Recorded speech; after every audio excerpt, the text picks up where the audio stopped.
இன்ஜினியரிங்க்கு எப்பவுமே ஒரு நல்ல மரியாதை இருக்குது. ஐஐடியில் டஃப்பான என்ட்ரன்ஸ் எக்ஸாம் நடத்துகிற வழக்கம் வேறு இருந்தது. இதோட மார்க்ஸை பேஸ் பண்ணி தான் அங்கே சீட் கிடைக்கும்.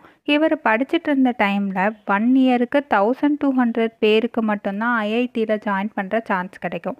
ஸோ இவர் நல்லா ப்ரிப்பேர் பண்ணுறாரு.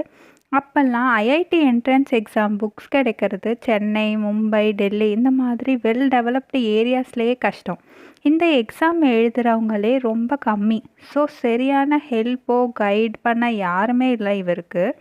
பெங்களூர் போய் எக்ஸாம் எழுதியிருக்காரு. அந்த எக்ஸாம்லையே 17th பிளேஸ் வாங்கியிருந்திருக்காரு.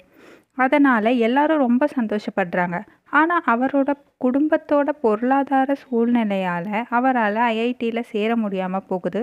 ஸோ அதை பற்றின கஷ்டம் மனசுக்குள்ளேயே இருந்தாலும் அதை மறைச்சிட்டு மைசூர் யூனிவர்சிட்டியோட நேஷ்னல் இன்ஸ்டிடியூட் ஆஃப் இன்ஜினியரிங்கில் பிஇ எலக்ட்ரிக்கல் இன்ஜினியரிங் ஜாயின் பண்ணுறாரு.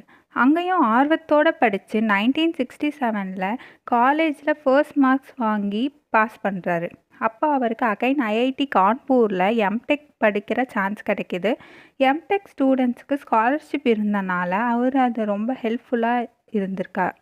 அப்போ அவரோட காலேஜில் ஒரு புது கம்ப்யூட்டரை கொண்டு வராங்க.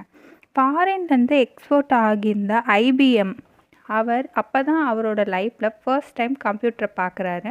அதை பற்றி டீச்சர்ஸ் சொல்ல சொல்ல இவர் ரொம்ப ஆச்சரியத்தோடு கேட்டுட்ருக்காரு.